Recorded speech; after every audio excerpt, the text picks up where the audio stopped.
Olá, meu nome é Luiz Eduardo Gomes e está começando agora o Dipoa, uma parceria do Sul 21 com a Cubo Play. É daqui, é para todo mundo. O Dipoa é um podcast que debate temas que envolvem ou se relacionam com a cidade de Porto Alegre. E no programa desta semana nós temos o prazer e a honra de receber o deputado estadual Matheus Gomes. Matheus, é um prazer conversar contigo, seja muito bem-vindo ao Dipoa. Muito obrigado, Luiz. É uma satisfação conversar com vocês, tá participando aí pela primeira vez da rede de podcasts aí do Sul 21, Cubo Play. Uma satisfação.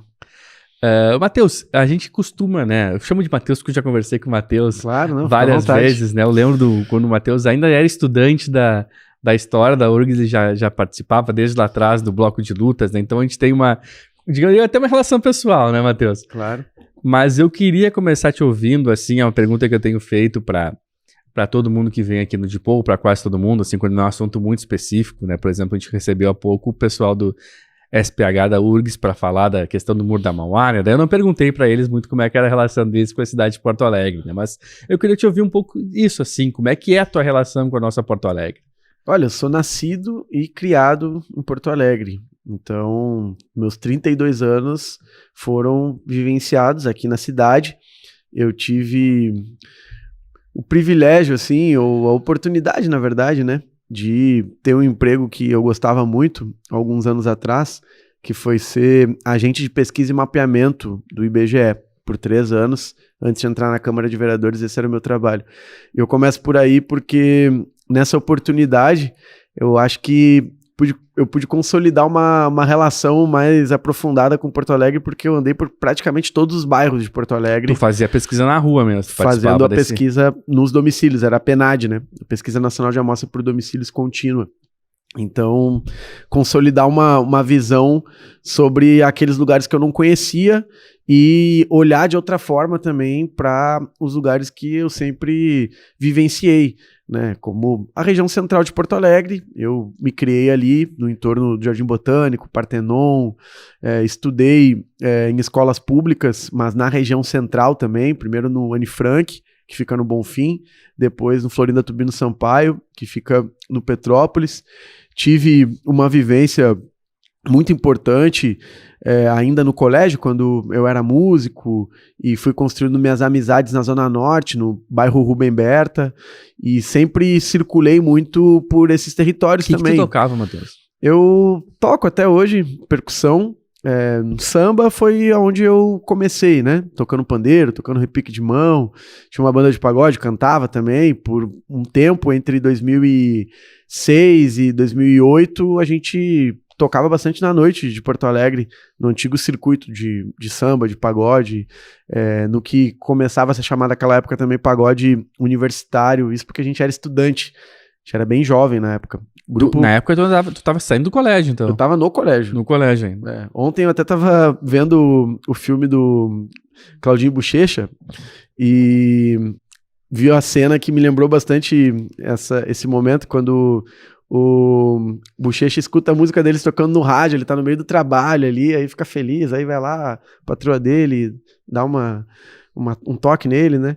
E lembrei do que aconteceu comigo naquela época, porque a nossa banda, ela começou a ter mais espaço, a gente gravou e começou a tocar na antiga Rádio Metrô. E eu tava na aula de Química, era uma quinta-feira de manhã. Aí botei no rádio, tava tocando a música e comemorei na aula, a professora já me mandou pra direção já. Mas era uma vivência importante e me faz lembrar de coisas que Porto Alegre não tem mais, inclusive, porque lá atrás, isso aí eu tô falando de 17 anos atrás, nós tínhamos essa oportunidade, né, de jovens que formavam suas bandas na periferia de Porto Alegre, iam lá, enviavam uma música para a rádio, ela começava a tocar ali e já abria outras oportunidades. Hoje, óbvio, tem redes sociais, tem outros meios de difusão cultural, mas eu ainda acho muito importante o rádio, né, a comunicação clássica nesse ambiente conta muito, porque eu sou uma das pessoas que escuto, nas comunidades as pessoas ouvem, e ali era uma oportunidade a gente ampliar um pouco a nossa voz. Mas, enfim, eu tive a oportunidade de viver muita coisa na cidade de Porto Alegre, em todas as fases da minha vida, como trabalhador, como músico, estudante, militante. E quando é que veio o interesse pela política? Vem da família, porque meus pais tinham um vínculo com a política. Então, eu nasci em 1991 e ao longo da década de 90 sempre tive vínculo com a política de Porto Alegre porque eles eram militantes do PT, participavam das campanhas, de plenário de orçamento participativo. Meu pai trabalhava na CRT, então na infância as minhas primeiras lembranças de debates políticos eram na luta contra a privatização dessa empresa. Eu lembro da minha mãe indo em reuniões à época de candidaturas de pessoas negras.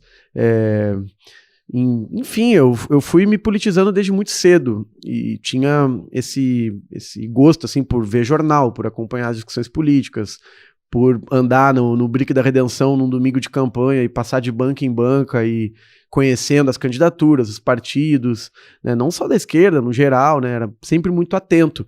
E quando eu estava no colégio, eu tive a oportunidade aí de me engajar nas mobilizações que a juventude participava. Então, lembro de ir em atos contra a guerra no Oriente Médio, participar de mobilização contra o aumento das passagens. Na época, me engajei muito nas campanhas do movimento estudantil contra o governo Ieda, porque foi um momento difícil para a educação gaúcha, então era protesto de professor em defesa de plano de carreira, de salário, sim, dos estudantes contra as escolas de lata, contra o processo de enturmação, aquele ambiente ali do Julinho, né, que organizava ainda alguns milhares de estudantes de todas as regiões da cidade, um ponto de encontro. Então, a minha experiência política começa a partir daí, e desde então eu não parei mais de acompanhar a política não só na cidade, mas a nível nacional, de alguma forma, e permanentemente está engajado em movimentos sociais e causas que, em alguns momentos aí, ao longo desse período, tiveram bastante relevância na cidade de Porto Alegre, né? Principalmente a luta negra, né? A qual eu sempre tive vinculado. Sou parte dessa geração que conquistou as ações afirmativas, né, que vivenciou a consolidação de uma nova forma de entender a questão racial no Brasil. E, obviamente, os 10 anos atrás, né, 2013, a luta pelo transporte, esses certamente foram os temas mais marcantes aí da minha trajetória pré-vida política institucional, né? Bom, o tema do transporte a gente vai falar, daqui a pouquinho eu vou te perguntar um pouco mais sobre isso, quando a gente falar um pouco mais de como é que tu tá vendo a situação de Porto Alegre hoje, né? Mas eu quero tu falasse da questão do engajamento na luta que isso desde a tua infância, né? Pela luta por políticos negros, né? Por aumentar a participação de negros na política, né? E dá pra dizer que hoje a gente tem quase dá para ter um pequeno afastamento histórico, eu acho, da tua chegada junto com outras parlamentares na Câmara de Vereadores, que foi conhecida como a bancada negra, né? Até eu lembro que na época tinha essa discussão sobre se o termo deveria ser usado, se era legal chamar de bancada negra ou não, mas eu acho que ficou consagrado pelo uso, né? Acho que hoje já se refere, né, quando se fala bancada negra, já se sabe, né, de Porto Alegre, já se sabe de quem está falando, quem são os membros, né? Como é que foi aquele período, né? Tu faz parte também também da chegada da bancada negra na Assembleia Legislativa, que também é uma novidade histórica, né? Que tipo de avaliação tu faz, ou melhor, que avaliação que tu faz, se tu já consegue ter um pouquinho mais de afastamento histórico, de alguma forma, tu que é graduado em História, né, dessa chegada na Câmara e depois na Assembleia, da importância disso? Nós não fomos os primeiros políticos, parlamentares negros eleitos no estado do Rio Grande do Sul. Já tem uma história, como eu me referi, de acompanhar a política através dos meus pais. Bom, Edson Portillo foi um deputado estadual do Movimento Negro Unificado, do Partido dos Trabalhadores. Antes dele, bom, figura mais proeminente talvez foi Alceu Colares, o Carlos Santos, né, primeiro presidente da Assembleia e governador do Rio Grande do Sul também, né, assumiu esse cargo. Agora, o que nós temos de pioneirismo é ter chegado coletivamente, enquanto bancada, num momento em que esse fenômeno ocorre no Brasil inteiro. E isso eu considero um produto da luta do movimento negro, no mínimo das últimas 5 décadas. E por que eu faço esse recorte? Porque ali o movimento negro muda o seu discurso, né?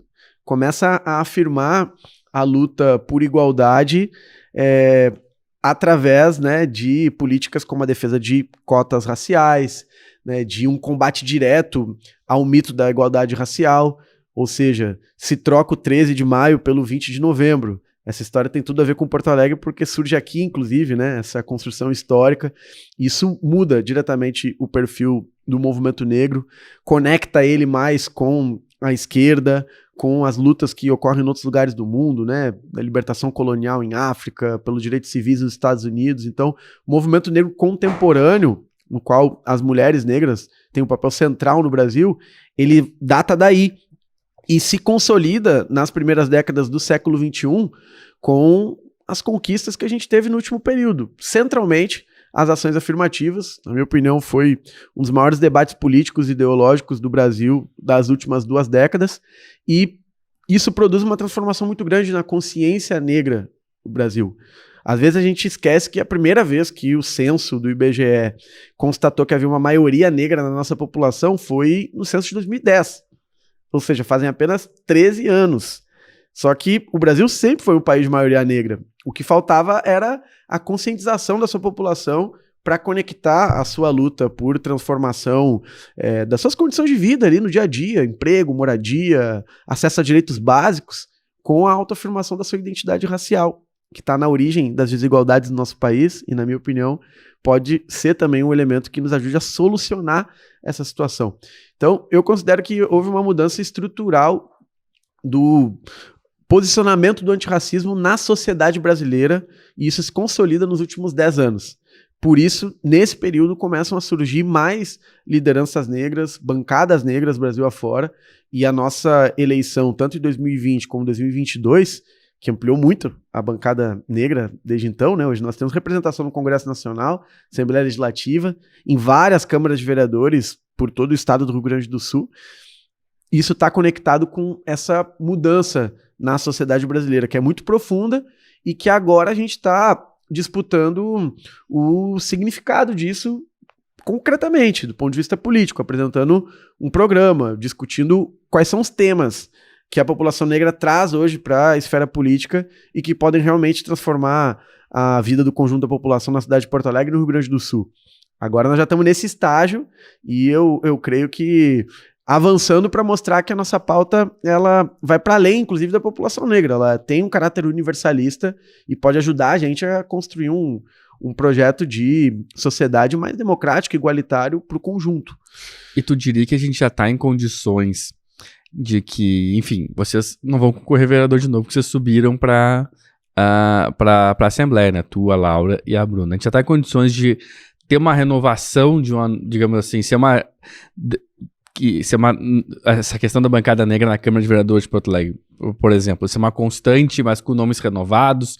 Tu acha que a gente já tem, os partidos conseguem dar estrutura para as campanhas e a população já consegue ter identificação com algumas figuras que às vezes, provavelmente muitos candidatos a Câmara hoje não são figuras conhecidas ainda do grande público, mas enfim, são lideranças locais, movimentos estudantis, movimentos sociais. Tu acha que a gente já está numa situação que a próxima, que não vamos ter uma novidade de bancada negra na Câmara, mas também não vai haver um retrocesso? Ou tu acha que ainda precisamos avançar um pouquinho mais? Isso é uma luta em curso, na minha opinião. Nós vamos fazer um grande esforço para que no ano que vem seja eleita uma bancada negra na Câmara de Vereadores em Porto Alegre. E eu acredito que isso é possível porque a eleição de parlamentares negros está conectado com a trajetória dessas figuras, que não começou do nada. Eu tenho, dos meus 32 anos, no mínimo 15 já dedicados à luta social em Porto Alegre e fui parte de eventos políticos importantes da nossa cidade. Assim como as minhas colegas também, na última década, estiveram em mobilizações muito importantes. E tem outras figuras como nós com esse potencial. E a gente construiu essa conjunção entre trajetórias e uma causa, né? Uma luta coletiva que ganhou mais espaço na política brasileira por estar vinculado com esse processo que eu descrevi anteriormente, mas também com o momento em que a política está sendo pensada de maneira mais coletiva, né? Acho importante que a gente não teve um retrocesso na discussão dos mandatos coletivos, por exemplo. Em 2024 vamos poder continuar apresentando essa fórmula na política a nível nacional, porque isso é a expressão de uma relação do eleitorado com candidaturas que trazem causas, e não apenas as trajetórias individuais. Fazer a conjunção entre os dois elementos é importante, mas a bancada negra hoje ela representa uma causa que o eleitorado, a população negra e não negra, inclusive, enxerga como justa e necessária para estar ali representada no parlamento. E isso vai ter muita força no ano que vem. O chamado a eleger uma bancada negra em Porto Alegre vai ser um dos grandes temas da eleição para vereador, eu não tenho dúvida.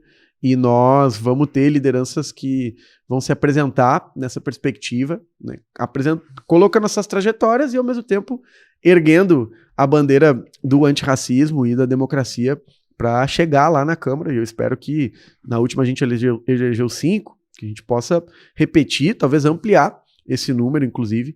É viável, na minha opinião.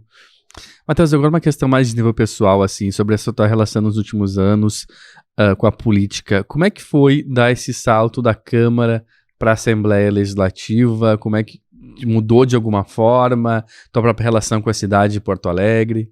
Com certeza, porque assumir um mandato nos coloca noutra condição frente ao conjunto da população, que eu não enxergo como algo de privilégio ou de superioridade, certo? A gente continua fazendo exatamente as mesmas coisas que anteriormente, né? Frequentando os mesmos lugares, conversando com as pessoas da mesma forma, mas com uma responsabilidade diferente por ocupar um cargo público e isso gerar uma expectativa também na população sobre a nossa atuação e a forma como a gente vai contribuir para a melhoria das condições de vida.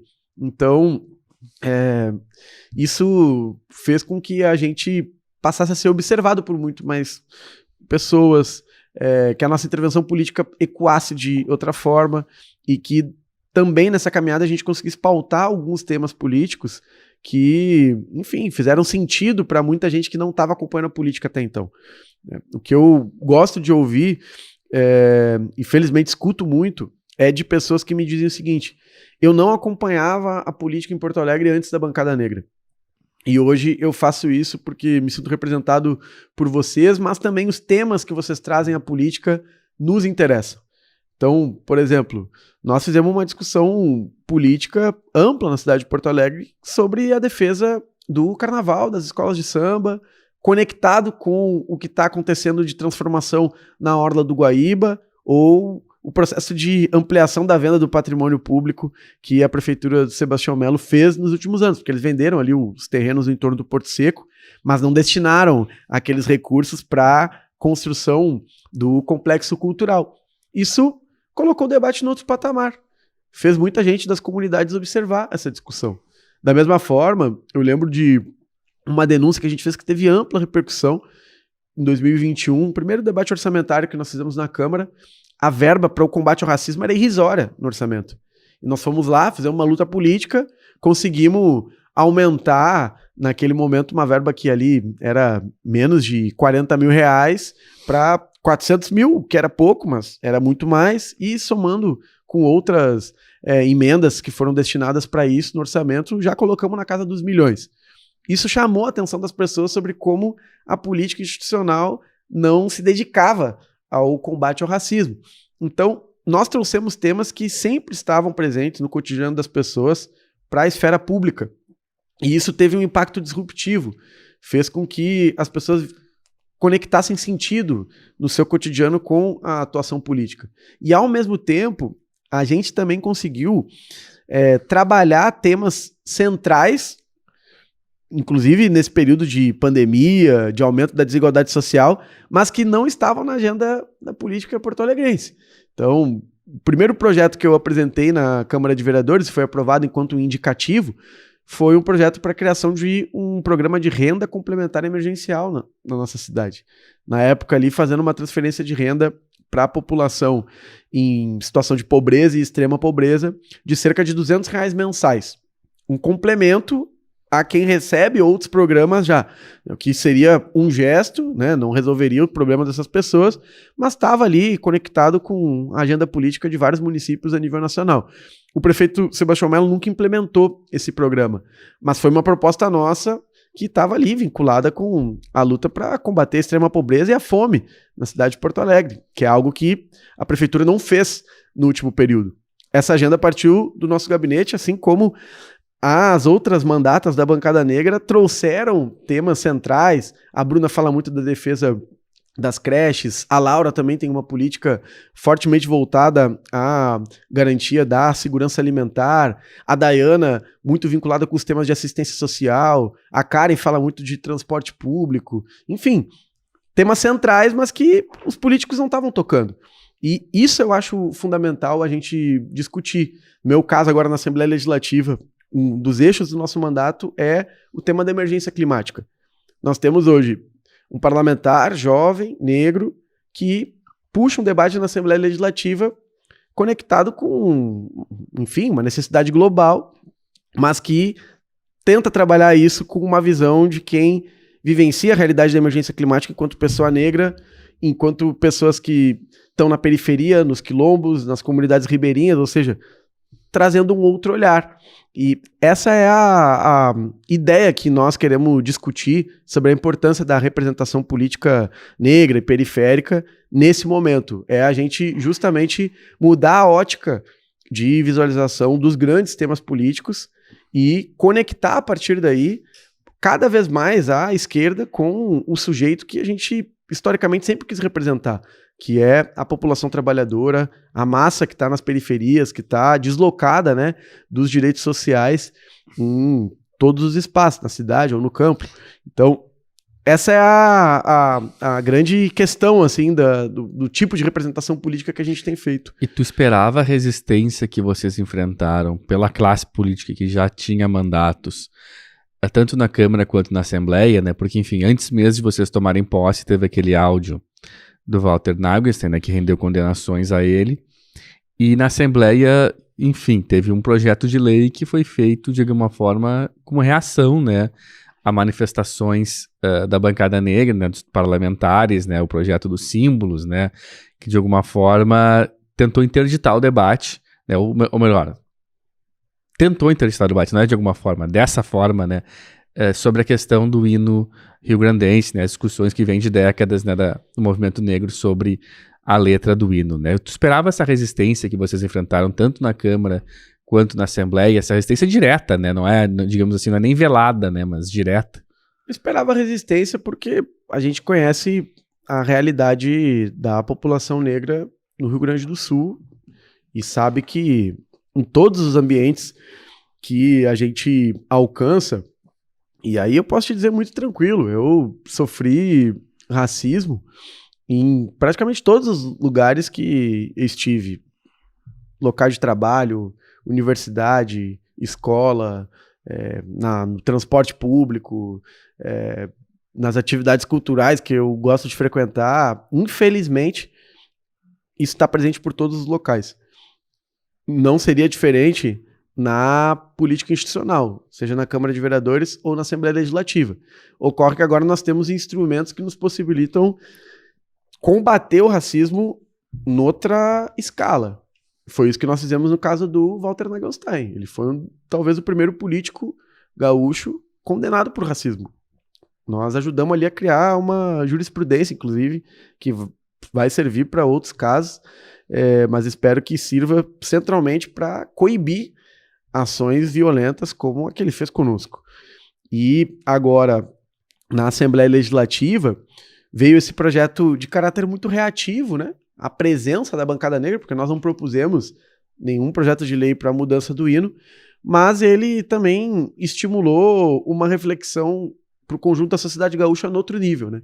Primeiro porque eles mostraram já o caráter altamente autoritário do pensamento bolsonarista de extrema-direita, com a ideia de criar uma imutabilidade nos símbolos, algo que não tem precedente num regime democrático. Isso nós conseguimos derrotar, e acabou sendo aprovado que para se modificar os símbolos do Rio Grande do Sul, agora você precisa ter maioria absoluta. O que eu acho que é 6 por meia dúzia, né? Porque não imagino a Assembleia Legislativa votando um tema polêmico como esse com um plenário vazio. Você pode ter manobras ali, né, de tirar a maioria, mas até um determinado tempo, né? Tem um limite para que isso aconteça. Então, quando a sociedade gaúcha achar que tem que mudar o hino do Rio Grande do Sul e outros símbolos, eu creio que nós vamos ter condição disso acontecer e, na minha opinião, o debate ele está em ascensão. Em cada canto do estado do Rio Grande do Sul que eu vou, pessoas me relatam de debates sobre a mudança do hino do Rio Grande do Sul, nos seus núcleos familiares, nos locais de trabalho, dentro dos CTGs, isso é uma discussão, e eu não acho que os CTGs são espaços monolíticos, nem o próprio MTG, que foi até a Assembleia Legislativa através da sua presidenta e disse para a bancada negra que está disposto a construir um ambiente de discussão, de pesquisa, para a gente identificar os elementos do racismo na tradição gaúcha. Então, quem é monolítico e quem é estático no seu pensamento, hoje, é o bolsonarismo e a extrema-direita que tem representação parlamentar na Assembleia e tentou nos forçar a ir para um caminho que nós conseguimos barrar.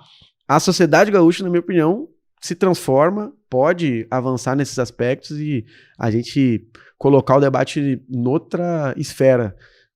Temos que vivenciar o processo político. Mudou muito, né, nos últimos anos com a ascensão do bolsonarismo, mas, na minha opinião, eles estão em decadência, então daqui para frente a gente tem condição de modificar também o ambiente do debate público sobre esse tema. Falando nisso, mas não nisso, deputado, eleições de 2024. No dia 30 de setembro, né, o Movimento Negro Unificado, o MNU, indicou o seu nome, né, para formar uma chapa unificada, né, que seria unificada pelo menos dos partidos PT, PSOL e PCdoB, né, enfim, talvez possa agregar outros partidos, né, mas indicou o seu nome para indicar a chapa majoritária. Na manifestação no MNU não dizia se era como prefeito ou candidato a vice-prefeito, né, mas indicou o seu nome para participar dessa chapa nas eleições de 2024. Como é que tu tá vendo as conversas? Como é que tu te insere nessas conversas para a disputa que a gente imagina seja contra o prefeito Sebastião Melo? O Movimento Negro Unificado me deu a tarefa de ser um interlocutor do movimento no debate sobre as eleições de 2024 em Porto Alegre e nos colocou num cenário de discussão sobre possíveis candidaturas. Nós já estamos em pré-campanha, isso porque isso partiu do prefeito Sebastião Melo, inclusive, né? Ele se autodeclarou como candidato em 2024, começou a organizar os partidos políticos numa frente para buscar a sua reeleição, e a partir disso a esquerda e a oposição começaram também as suas articulações. E nos chamou a atenção que os partidos de esquerda, e aí de conjunto, né? PSOL, que é o partido do qual eu faço parte, PT, PCdoB, não estavam apresentando nomes que refletem essa transformação importante nas duas últimas eleições. A gente ter lideranças políticas negras eleitas, muito bem votadas. Eu tenho a responsabilidade de ter sido o candidato a deputado estadual mais votado da cidade de Porto Alegre na última eleição, e da mesma forma todas as parlamentares negras eleitas tiveram uma expressão muito significativa em Porto Alegre, nas urnas, né? E nós estávamos até então fora do debate. E quando o MNU apresentou essa proposta na sua Assembleia Estadual, eu achei muito importante e me dispus a cumprir essa tarefa de entrar na discussão com o conjunto dos partidos e, ao mesmo tempo, fazer um debate que vai para além do meu nome enquanto um possível candidato a prefeito ou vice-prefeito, mas parte da compreensão de que nós temos que ter a representação negra e periférica nessa chapa de oposição, porque a possibilidade da gente derrotar a candidatura do Sebastião Melo no ano que vem parte dessa conexão que a gente precisa fazer. Onde que a eleição de Porto Alegre foi decidida contra a esquerda em 2020? Foi nesses territórios, nas comunidades. Então nós precisamos conectar uma força que parta daí também. E isso, obviamente, tem um vínculo com os nomes, mas também com o projeto, que aí está representado pelo movimento social negro, pelas articulações comunitárias que a gente tem impulsionado no último período e que, na nossa opinião, tem que ser protagonistas desse processo. Eu fiquei contente com a repercussão porque deu uma chacoalhada já, e eu acho que a partir daí a gente começa a colocar outras cartas na mesa para pensar a forma que a gente vai disputar para vencer as eleições do ano que vem. Tu acha que é possível a oposição derrotar o prefeito Sebastião Melo sem ter um nome que faça parte desse projeto? Eu acho que a gente precisa estar conectado com os elementos mais progressivos que tem na realidade política da nossa cidade no último período. E quando eu faço essa adjetivação, progressivo, tem a ver com da onde vem o projeto alternativo à prefeitura. Quais são os polos de resistência? As formas de articulação que no último período conseguiram criar um movimento político na cidade que chamasse a atenção da sociedade e, a partir daquilo ali, ganhasse apoio massivo e respaldo da população. Na minha opinião, no âmbito da esquerda, os protagonistas desse tipo de processo no último período foram os integrantes da bancada negra. Então, necessariamente, nós precisamos ter representação na chapa que está sendo formada. Nós fazemos um chamado nesse momento a PSOL, PT, PCdoB, foram os partidos que já iniciaram as conversas no âmbito das suas federações, né, que inclui também PV, Rede, mas queremos discutir com todo o campo democrático, progressista, essa necessidade a partir de agora. E eu acho que se a gente for por esse caminho, nós temos condição sim de criar uma chapa que seja representativa desse sentimento que dialoga com a necessidade de mudança. São 20 anos com uma alternância dos mesmos grupos políticos na cidade de Porto Alegre. Se a gente não olhar para onde está o impulso mais forte de mudança dessa situação, nós vamos entrar numa eleição sem chance de disputar uma vitória real. Então, nós queremos trabalhar com essa perspectiva de vencer. Para vencer, temos que estar conectado com aquilo que pode nos impulsionar à vitória. Né? E como é que tu tem visto as conversas internas sobre a formação da chapa? Mudou alguma coisa, por exemplo, desde que o MNU te indicou o teu nome? Até o momento, a gente não teve ainda reuniões formais, espaços para desenvolver essa discussão.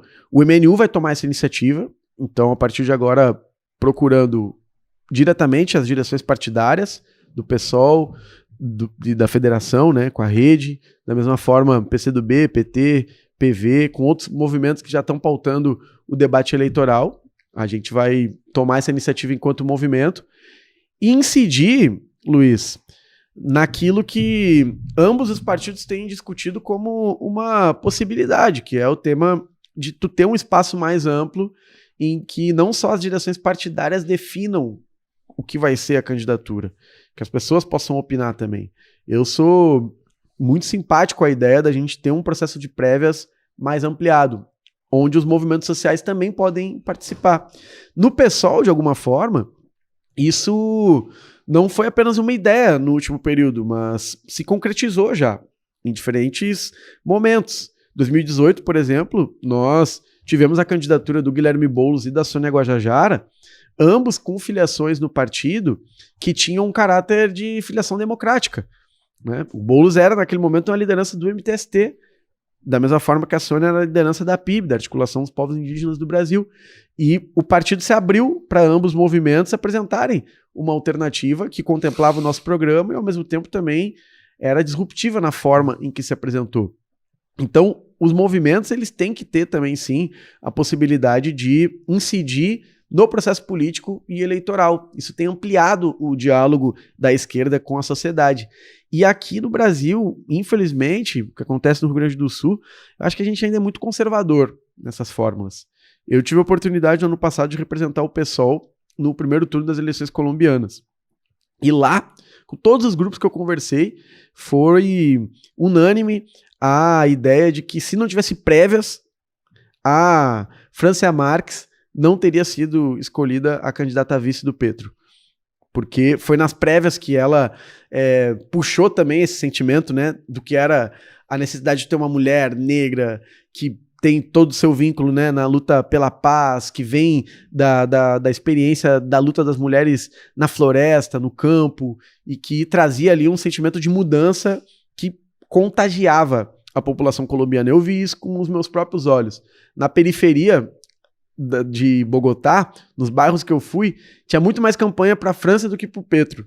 Isso foi decisivo na eleição. E as prévias ajudaram. No Chile, da mesma forma, o Gabriel Boric passou por um processo de prévias. A gente tem esse processo na Argentina, no Uruguai tem mecanismos mais amplos para fazer a definição das candidaturas, e o Brasil fica muito atrás. A gente vê os partidos acomodados em decisões de cúpula. Eu acho que isso, por mais que a gente esteja falando do âmbito político, organizativo, partidário, tem impacto também no que está acontecendo nas ruas. Porque as pessoas querem renovação e querem sentir também a possibilidade de incidir naquilo que vai ser o projeto político que vai disputar as urnas. Então a gente tem que se abrir, tem que criar novas possibilidades. E como seria uma prévia hoje? Porque assim, essa discussão foi muito forte em 2020, né? Eu lembro que a Luciana falou, a Manuela de alguma forma falou sobre o assunto, né, também, enfim, surgiu como ideia, né, foi forte como ideia, não como possibilidade real, né, nunca se chegou, lembro que eu até perguntava na época, tá, e como é que vai ser do ponto de vista prático, né, como é que tu vai organizar isso? Pergunta que eu te faço, assim, tu já pensou em como é que poderia se organizar, como é que isso poderia ser realizado? Eu, primeiro, quero discordar de ti, Luiz, porque eu acho que não foi forte em 2020. Sim. Eu acho que foi uma discussão formal. Os partidos falavam isso para se defender, e eu sei porque na época eu era da direção do PSOL, ainda sou. Vou trocar forte por veio à tona. Não tinha uma disposição da direção majoritária do PSOL em 2020 de ir até o processo de prévias, como também não tinha, na minha opinião, da direção majoritária do PT e do PCdoB naquele momento. Foi um debate formal para ambas as candidaturas se defenderem e explicar por que não teve a unidade já no primeiro turno. Agora eu acho que é um momento diferente, porque nós tivemos uma unidade na eleição de 2022 que se mostrou correta, da candidatura do Edgar Preto com o Pedro Ruas, e isso foi muito importante no processo eleitoral do ano passado, por pouco, inclusive, a gente não foi ao segundo turno, e criou condições de, na cidade de Porto Alegre, nós termos essa unidade também entre os 5 partidos que compõem as 2 federações. O processo de prévias, ao meu ver, ele pode partir da participação dos filiados nos partidos e também das listas que os movimentos sociais dispostos a integrar esse processo vão construir. Então, o MNU, por exemplo, para pegar um caso concreto, é um movimento social que tem a sua filiação. Poderia partir dali já. Mas se um coletivo comunitário lá do Rubem Berta ou da Lomba do Pinheiro quer se integrar nesse movimento, ele pode fazer o seu alistamento e nós temos um cadastro único das pessoas que vão votar e decidir. Tem que ter acordo, obviamente, dos partidos de respeitar o resultado eleitoral e nós precisamos chegar num critério comum sobre a forma em que as candidaturas se apresentam. Se é uma por partido ou por movimento, a maneira em que a gente vai estruturar os nomes que estarão ali na lista para as prévias decidirem. E tu acha que dá tempo ainda de fazer isso no ano que vem? A gente está correndo contra o tempo, ao meu ver. Porque se deixar para organizar isso em 2022... 24. Em 2024, nós não vamos ter prévias. A gente vai ter novamente as direções dos partidos tomando as suas definições. Óbvio, podem estar conectados com um sentimento de mudança, com algo que está presente entre a população de Porto Alegre, mas, na minha opinião, perde a potência. Porque as prévias, talvez, quem teve experiências anteriormente no PT, ou mesmo no PSOL, que são militantes dos partidos, né? Eu vivi nos dois, porque acompanhava as prévias do PT com meu pai e com a minha mãe, e hoje construí já uma série de processos de prévias a nível nacional, né, no PSOL também. Às vezes tem um sentimento de que é um processo desgastante, a disputa faz a gente atrasar a discussão. Nesse caso, em Porto Alegre, eu acho que a gente tinha que olhar para uma outra ótica, porque nós precisamos, nesse momento, de um movimento que sacuda a cidade, que chame as pessoas para participar do debate político. Nós não estamos numa conjuntura em que tu tem protestos de rua que estão pautando um projeto alternativo para o transporte, como nós fizemos lá atrás. Ou um movimento muito amplo de ocupações que está mudando o caráter do debate sobre moradia, a especulação imobiliária na cidade de Porto Alegre, incidindo fortemente no plano diretor. Da mesma forma, na questão ambiental, o que eu estou querendo dizer? O protagonismo popular, nesse momento, é pequeno, e isso me preocupa. Porque para a esquerda vencer uma eleição, precisa ter processo de mobilização social forte. No ano passado, nós vivemos isso em torno da candidatura do Lula. Porque ele e a disputa que nós estávamos fazendo tinha já um potencial de mobilizar a sociedade. No ano que vem nós vamos para uma discussão diferente, que é uma eleição na cidade de Porto Alegre. Então, o que nos mobiliza para a gente conquistar essa vitória? Nós deveríamos estar discutindo isso de conjunto já. E a prévia esquerda poderia ser um momento para ter essa resposta vindo da população, né? Exatamente. E organizando não só a disputa de quem é os nomes, mas os temas. Porque eu não tenho dúvida de que a gestão do prefeito Sebastião Melo, ela é muito ruim. E está piorando a qualidade de vida na cidade de Porto Alegre. Isso que eu ia te perguntar, né? Qual é a visão que tu tem sobre esses 4 anos do governo Melo? Os temas fundamentais da nossa população estão esquecidos na agenda do prefeito. Ele conseguiu diminuir o investimento em educação, jogar mais de 110 milhões de reais fora, com essas compras que não serviram para nada e abriu um verdadeiro escândalo na SMED, e ao mesmo tempo nós ter um déficit de vagas de 6 mil na educação infantil, professoras e professores que não recebem o tratamento adequado, não têm reajuste salarial, creches conveniadas que têm um repasse muito pequeno e não conseguem garantir a qualidade que deveriam no ensino, apesar de todo o esforço, toda a dedicação de quem está envolvido nesse processo. Então, assim, o que eu estou querendo dizer com isso? Ele tinha condições de qualificar a educação, não fez, por incompetência. E por um projeto que só visa a transferência das responsabilidades do setor público para o ambiente privado. O que mais o governo aumentou no último período foi os seus gastos com a terceirização de serviços que são totalmente ineficazes para a população de Porto Alegre e ainda por cima ensejam ali uma série de irregularidades, de questões que estão sendo investigadas, de situações de corrupção, inclusive. Então, é uma gestão que só é eficaz para os interesses do mercado imobiliário, do grande mercado imobiliário, é bom que a gente diga isso, né? E de setores que estão lucrando mais com as políticas que o governo está fazendo. Transporte, da mesma forma. O prefeito é responsável pela crise que nós estamos vivendo agora, porque ele resolveu apresentar um projeto que piorou o transporte da cidade de Porto Alegre, que é a trinca, né? Venda da Carris, consolidada agora num negócio que a própria secretária Ana Pellini disse que foi ruim para a cidade de Porto Alegre. A retirada das isenções, que está incidindo diretamente na evasão escolar. Nós saímos ali de, enfim, dezenas de milhares de estudantes que pegavam o cartão TRI hoje para um número irrisório, ou seja, retirou um direito da maior parte da população e atacou outras isenções também. E o projeto de extinção dos cobradores, né, que também não teve impacto positivo nenhum.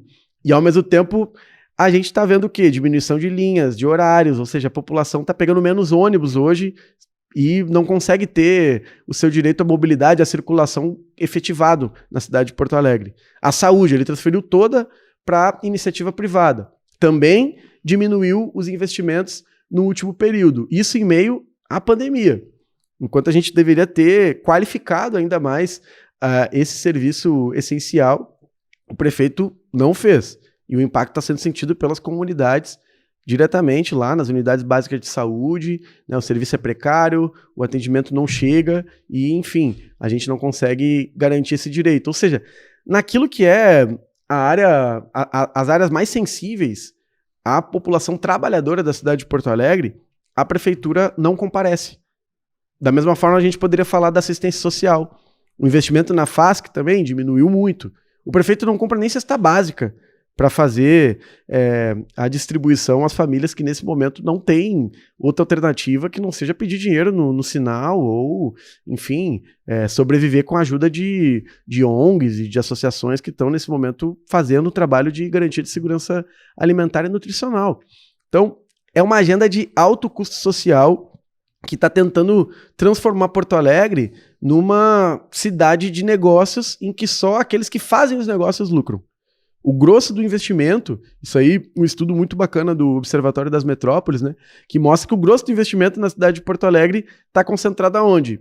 No centro histórico, no quarto distrito, na orla, enquanto nas periferias a ação do prefeito Sebastião Melo é tapar buraco, é fazer um serviço que é necessário para a qualidade de vida das pessoas, mas está muito aquém das necessidades. Nós precisávamos de um plano de revitalização no Rubem Berta, na Restinga, na Lomba do Pinheiro, de medidas eficazes que ampliassem o atendimento de saneamento básico, qualificassem os espaços de moradia. E que não fosse só do viés do mercado imobiliário, né? Fosse uma revitalização, digamos assim, também do serviço, que incluísse escolas, educação, creches. Né? Exato. Então, eu acho que a prefeitura, ela não está fazendo uma boa gestão. Ela tem muito investimento em marketing, gastam milhões com isso, tem uma boa relação com um setor social que se mobilizou no último período, que aí é o vínculo do Melo com o bolsonarismo. A sustentação da prefeitura do Sebastião Melo parte da opção política que ele fez de se tornar um prefeito bolsonarista.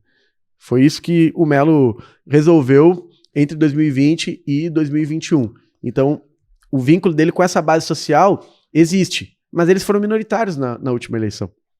Então, por isso que a esquerda precisa trabalhar os temas, se conectar com as demandas da realidade de forma urgente e criar um movimento que possa mostrar para a comunidade que não está conseguindo ser atendida no posto de saúde, para as mães que não conseguem a vaga na creche, para as pessoas que sofrem diariamente no transporte público, que tem uma alternativa política a essa situação. Que está assim em Porto Alegre por uma escolha política daqueles que governam a cidade. Tu vê isso quando tu conversa com as pessoas nas comunidades, tu vê que existe essa noção de que precisa ter uma alternativa, ou que elas têm conhecimento que há uma alternativa. Isso precisa chegar nas comunidades, porque o que a prefeitura fez também no último período de maneira muito hábil foi cooptar lideranças comunitárias. Eu não acho que é à toa que o Melo vai em todas as assembleias do orçamento participativo. Ele quer vender um verniz popular, mas não fala para as comunidades, quando ele vai discutir, que quase 100% do orçamento, a verdade é essa, né? Os recursos para o orçamento participativo são ínfimos, então ele vai lá, cria toda uma cena discutindo uma série de temas com a população, mas não diz que 97% do orçamento quem decide é ele. E tá indo para outro lugar. Aí bota as comunidades para brigar entre si por coisas muito pequenas, certo? É uma discussão que eu sempre faço quando eu vou na periferia. Aí a turma fala, pô, tô indo na Assembleia do Orçamento Participativo porque me disseram aqui que para ter asfalto na minha rua eu preciso ir para lá. Aí vai gente de todos os cantos das comunidades para brigar para asfaltar um pedaço de rua. Mas lá no Três Figueiras, no Bela Vista, no Moinho de Vento, tu acha que algum morador foi para a Assembleia de Orçamento Participativo para ter a rua asfaltada? Claro que não. Então eles estão fazendo um processo muito hábil de gestão da pobreza e das péssimas condições de infraestrutura que tem nas comunidades. E quando eu digo gestão, faz pequenas coisas, não dá a real para as pessoas, de que tem orçamento, tem recurso para fazer muito mais, e tenta criar ali um nicho eleitoral. Uma base, né, que vai, enfim, ser importante na eleição de 2024, através da cooptação de muitas lideranças dentro das comunidades. Por isso que a gente precisa estar presente nesses locais, para discutir, para fazer uma disputa real sobre o que está acontecendo. Porque quando a gente conversa com a população, aparece sim esse sentimento de necessidade de mudança, da gente construir uma alternativa e apresentar um caminho possível. É viável trabalhar nessa perspectiva, mas aí a gente tem que estar organizado. O que me aflige nesse momento é a dificuldade da esquerda de se organizar em torno desse objetivo, né? Matheus, só para fechar, que eu falei que ia te perguntar depois e para não passar batido, mas a gente tá chegando a quase 1 hora de programa. A questão do transporte público, né? Tu participou ativamente dos protestos de 2013, né? E de lá para cá, tu aponta, né, que o cenário piorou, né? Como é que tu avalia o transporte público hoje? Eu queria que tu falasse um pouquinho mais sobre o que a gente tem visto nos últimos anos, enfim, agora com a venda concretizada da Carris nas últimas semanas, e por que tu não sente por que tu acha que não temos o mesmo de mobilização que a gente tinha há uma década atrás? O tema da mobilização foi difícil no último período, porque às vezes as pessoas me perguntam, não dá para a gente reverter a privatização da Carris? Eu digo, olha, nós votamos ela na Câmara, à época com greve dos rodoviários, com luta, mas não no mesmo nível que a gente teve há alguns anos atrás. Era um período de pandemia, dificultava muito a mobilização social em todas as esferas, e a prefeitura se aproveitou disso para passar todos os seus projetos naquele período. Agora, eu acho que a gente tem que estudar ações que possam ir pela via judicial, enfim, estamos pensando como discutir isso com os tribunais de contas, com outros órgãos de controle, porque na nossa opinião tem caminhos para se questionar nesse sentido. Mas ao mesmo tempo a gente precisa discutir com as pessoas e com os movimentos sociais que nós temos que pautar essa agenda política na rua. Tem que mobilizar a sociedade, né? Isso é um tema, como eu falei anteriormente, para todas as áreas, né? Nós precisamos retomar uma agenda de protagonismo popular. Isso foi decisivo para eleger o Lula. Só que aí parece que, passadas as eleições, a população que participou desse processo, enfim, baixou um pouco a guarda, né? E deixou, ao longo dos últimos meses, as coisas acontecerem na discussão dentro do parlamento, né, no debate público, da forma como ele tem acontecido. Eu acho que isso é muito perigoso. E aí não digo nem só para a conjuntura de Porto Alegre, mas a nível nacional. Os movimentos sociais precisam apresentar sua agenda para o governo Lula, propositiva, de mobilização, porque senão não tem nem como disputar com o Centrão e com os outros agentes que têm vínculo com a direita, têm vínculo com as elites e que estão ali encostados no governo, e com o governo Sebastião Melo, que vale também para o Eduardo Leite, nós temos que apresentar uma agenda de enfrentamento e que mostre para as pessoas que estão insatisfeitas com o que tem acontecido hoje no âmbito dos direitos essenciais que estão sendo negados para a gente, um caminho possível para nós construir essa alternativa. Esse é o ponto da mobilização. Sobre o tema do transporte em si, eu acho que a gente tem que fazer essa combinação de maneira propositiva. Eu estou muito convicto de que a esquerda precisa colocar no outro patamar a discussão sobre tarifa zero na cidade de Porto Alegre e na região metropolitana como um todo.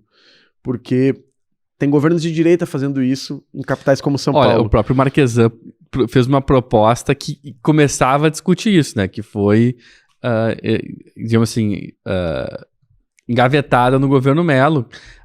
Isso foi encaminhado pela Câmara, né? Era aquela proposta de que ia ter quase uma taxa porque a empresa privada ia pagar, e aí o trabalhador não iria pagar, enfim. Ainda era muito incipiente, né? Mas ali ele tentou iniciar, né? O secretário, né, de mobilidade, ele tentou iniciar a discussão e acabou não indo para frente, né? Mas era um governo de direita e ultraliberal, né? Exato. O Melo, como ele é incompetente e tá ligado ao setor ultraliberal, né, do Ricardo Gomes, aquela turma que acha que não existe almoço grátis, que o Estado não tem que conceder nada de direito para as pessoas, ele não entra no debate sobre a tarifa zero, mas diz que tem que ter um SUS do transporte público, que o governo estadual, federal tem que participar mais, mas ele não sabe para onde que ele quer ir no tema do transporte, a não ser no benefício aos empresários que estão aí há décadas lucrando, com controle muito parco e oferecendo um péssimo serviço para a população.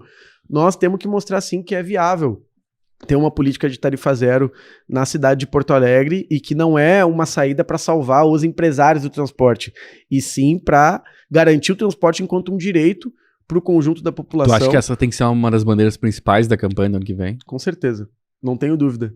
Porque pega o transporte público enquanto uma questão nevrálgica na nossa cidade, e aí a gente vai falar de qualidade do transporte, de meios para que ele seja financiado. O Melo reclama do investimento que ele faz no transporte público. Eu acho que ele investe pouco Ele investiu aí pouco mais de 100 milhões no último ano, mas fechou o superávit de 800 milhões no caixa. Poderia ter investido muito mais no transporte e qualificado ele, colocado em outro patamar. Não fez porque não quis. Então nós vamos discutir formas de financiamento do poder público municipal, obviamente nas outras esferas, estadual e federal, e o que tem que ser modificado na estrutura de financiamento do transporte hoje para garantir a gente evoluir um pouco mais, né, na maneira como o transporte se sustenta. Aí, bom, tem essa discussão se a gente tem que mudar a forma de tributação, o tema do Vale Transporte, né, se ele é viável hoje ainda, ou a gente pode direcionar essa contribuição no sentido de pensar a garantia da gratuidade. Isso são debates que a gente tem que fazer, achar uma fórmula e apresentar, porque várias cidades do Brasil estão mostrando que é possível. Em Fortaleza agora foi encomendado estudos para garantia da tarifa zero na região metropolitana. São Paulo está fazendo isso. Eu estou para visitar agora aqui a cidade de Parobé, pertinho de Porto Alegre, que tem já implementou, tarifa né? zero. E os relatos que eu ouvi de lá são muito bons. A própria prefeitura diz, o dinheiro que a população deixou de gastar no transporte está indo para outros setores e, obviamente, isso gera tributação, gera, né, arrecadação para a cidade, então o custo-benefício ele é muito alto. E não é nem só isso, né, deputado? Porque, assim, além dela sobrar, para a população sobrar mais dinheiro, ela consegue acessar espaços que ela não conseguiria acessar por causa da passagem, né? Tanto que em Porto Alegre, né, antes no governo Mello, de ter excluído o passe livre em um domingo por mês, era um dia que as pessoas circulavam mais, tinha mais movimento na cidade, em parques e praças, né? Então não é nem só uma poupança que as pessoas têm para gastar, mas também elas têm acesso a outros lugares e também, às vezes, onde ela gastaria 10 reais da passagem, ela pode gastar 15, né? Porque aí ela tem os 10 da passagem, mais uns 5 que sobrou ali, que se fosse 15, ela não teria, né? Claro, a gente tá dando exemplo aqui, né? Mas além de tu ter esse recurso da passagem, tu tem outro recurso que talvez tu possa utilizar mais e movimentar mais o comércio, a economia, né? Uma das principais derrotas, se não a maior derrota que o prefeito Sebastião Mello teve, foi o passe livre nas eleições. Porque expôs o caráter autoritário e antidemocrático dele a nível nacional e fez com que a gente retomasse um direito. E isso mexeu com a consciência da população de Porto Alegre sobre como era o transporte lá atrás. Porque quem tem 30 anos ou menos se acostumou a viver toda a sua vida com o passe livre no dia das eleições. E achava que esse era o normal. E para mim aquilo ali foi muito simbólico, porque mostrou a possibilidade da gente recuperar num passado não tão distante, em que o transporte na nossa cidade era muito melhor, um projeto de futuro, de como que o transporte ele tem que ser. E aí eu falo do tarifa zero no seu impacto para mobilidade na nossa cidade, porque não dá para a gente deixar se consolidar uma consciência de que o transporte por aplicativo, o transporte individual vai ser a alternativa de mobilidade, porque a nossa cidade não comporta isso. E está conectado com uma discussão ecológica, ambiental, né, de diminuir a emissão de carbono, da gente ter transporte mais sustentável ecologicamente, e ao mesmo tempo também com preservação de vidas, porque o trânsito é um lugar muito violento, né? E o transporte coletivo, se bem organizado, ele atenua também essa situação. Se tem linhas à noite, ele ajuda na movimentação da cidade, tornar ela um espaço mais vivo, mais seguro para as pessoas transitarem. Então aí está uma alternativa fundamental para que a gente possa pensar esse problema e, na minha opinião, um dos maiores flancos do prefeito Sebastião Mello, que ele não vai resolver até o ano que vem, porque não tem interesse nisso. Perfeito. Deputado, muito obrigado pela atenção, muito obrigado por participar do nosso programa. Eu queria te deixar agora uns minutinhos finais, um espaço para tu fazer alguma consideração final, alguma coisa que tu queira chamar a atenção, né? Quando é um convidado que tem algum livro para divulgar, a gente dá esse espaço para divulgar, né? Mas enfim, e deixar um espaço final e te agradecendo muito por participar do nosso programa. Não, eu que agradeço, Luiz. Fiquei contente, o tempo passou rápido aí, a gente tinha assunto para mais de hora aí. Não, a gente poderia claramente fazer um programa de umas 4 horas, tem vários assuntos que a gente nem entrou, né? É verdade, mas eu fico muito contente, assim, de poder conversar com vocês. A gente tem muita referência no trabalho que o Sul 21 faz, no jornalismo que vocês mantêm firme e forte aqui na cidade de Porto Alegre. Então, para mim, é uma satisfação poder conversar e aproveito para divulgar o nosso próprio trabalho nas redes sociais ali, convocar as pessoas a continuar acompanhando a ação do nosso mandato a partir dali, os debates que a gente está estimulando também. É só colocar lá Matheus Gomes, Matheus com TH, que vocês vão nos encontrar, e a partir disso a gente se mantém conectado e travando mais lutas aí lado a lado. Era isso. Muito obrigado, Matheus.